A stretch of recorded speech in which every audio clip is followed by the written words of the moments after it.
Hey F1 fans, welcome to my channel.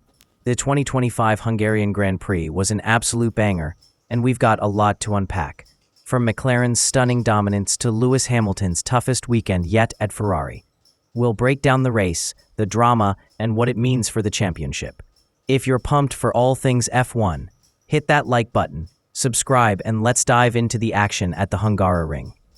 The Hungarian Grand Prix on August 3, 2025 was a masterclass from McLaren, who absolutely stole the show. Lando Norris took the checkered flag, beating teammate Oscar Piastri to secure his second win of the season, and McLaren's 200th victory in F1 history. A massive milestone for the team founded by the legendary Bruce McLaren. Let's set the scene. The Hungaroring, known for its tight, twisty layout, is notoriously tough for overtaking, so strategy was everything. McLaren rolled the dice with a bold one-stop strategy for Norris, pitting him early to get clean air and manage tire wear. It paid off big time. Lando crossed the line over 10 seconds ahead of Piastri, who ran a more conservative two-stop strategy, but still secured a solid P2. This 1-2 finish wasn't just a flex. It solidified McLaren's grip on the Constructors' Championship, where they now sit pretty with 559 points, miles ahead of Ferrari at 260 and Mercedes at 236. The Drivers' Championship? It's a McLaren party there too, with Piastri leading at 284 points and Norris right behind at 275. Talk about a tight battle.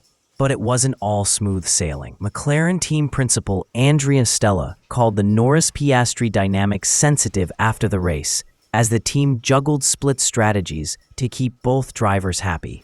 Piastri admitted the loss to Norris was painful, but he's keeping his eyes on the championship prize. Meanwhile, Zak Brown was all smiles, calling this win a tribute to McLaren's legacy. Oh, and let's not forget George Russell, who rounded out the podium in P3 for Mercedes. He fought hard against Ferrari's Charles Leclerc, and some spicy post-race comments from Russell had the paddock buzzing about Ferrari's chassis legality. Now, let's talk about the drama, because Hungary delivered. One of the biggest talking points was a near collision between Max Verstappen and Lewis Hamilton. Max, driving for Red Bull, was pushing hard to recover from a tough weekend, but a late move on Hamilton almost ended in disaster. The FIA launched an investigation, and while Verstappen escaped a penalty, the incident raised eyebrows, especially since Hamilton didn't even show up to the steward's hearing. What's going on there, Lewis?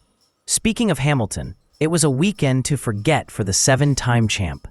Now, in his first season with Ferrari, Lewis qualified in P12 after a shock Q2 exit and crossed the line in the same position.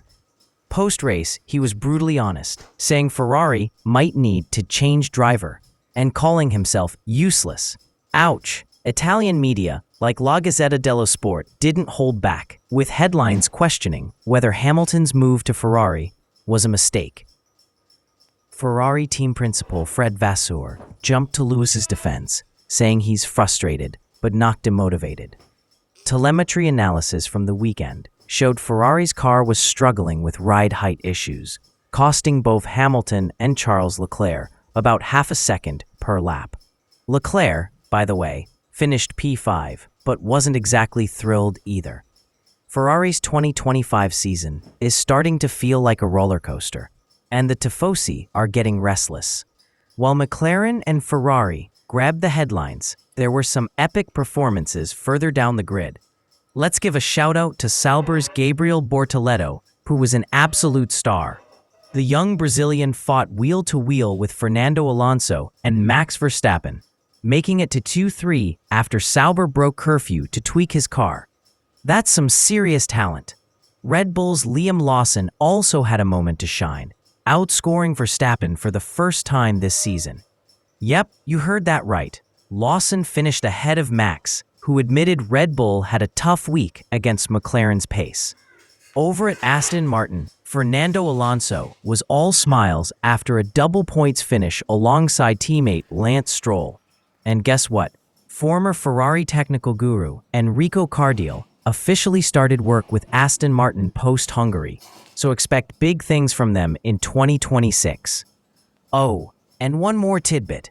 Helmut Marko from Red Bull threw in the towel on the 2025 Constructors' Championship, saying it's impossible to catch McLaren.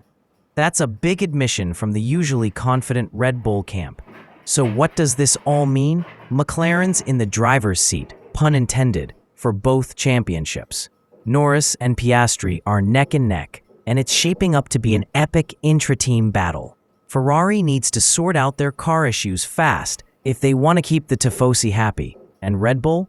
Well, they've got some serious catching up to do. The F1 circus is now on its summer break, giving teams a chance to regroup. The next race is the Dutch Grand Prix on August 31st, 2025, and you can bet McLaren will come out swinging to keep their momentum. In the driver market, there's buzz too.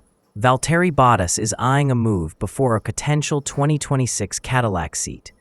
And a Mexican journalist hinted that Williams might target Sergio Perez for 2026.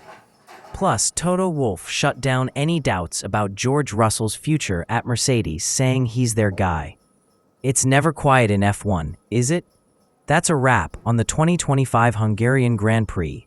McLaren's on fire, Ferrari's feeling the heat, and the championship fight is hotter than ever. What did you think of the race?